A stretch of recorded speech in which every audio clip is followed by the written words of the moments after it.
بسم الله الرحمن الرحيم الحمد لله رب العالمين الصلاة والسلام على رسول الله صلى الله تعالى عليه وسلم بعالم دار كامل تجنيه وتوجندموت ዛሬ ወንድም ኻሊድ ፋውንዴሽን በቀደምለት ሲመጣ ለልጆቹ ይሄንን ስትሮለር ከእንደገና ደግሞ እነዚህ ፎጣዎች አንሶላዎች አልጋ ልብሶች ያስፈልጋቸዋል ብሎ እሱ በዚህ ባለበት ሁኔታ ላይ ሆኖ እነዚህም ደግሞ ማንንም የላቸውም ብሎ ከጎናችን ቆሟል።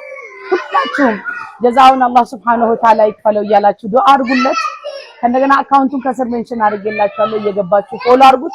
በአለም ዳርቻ የምትገኙ እህቶች ወንድሞች ሰደቃ ማውጣት የምትፈልጉ ወደ አኺራ ለሄዱ አባት ወንድም እህት ወይ ደግሞ የሆነ ንያ ካላችሁ ሰደቃ እያወጣን ነው ለሰዎች አውጡልን ለሚሉም እያደረግን ያለነው በዚህ ቁጥር መደወል ትችላላችሁ 0911996440 ወይም ደግሞ 0915761676 አላህ Subhanahu Wa Ta'ala በረህመቱ በዝነቱ ምን ሰራውን ስራ ወዶ ይቀበላል። السلام عليكم ورحمة الله تعالى وبركاته.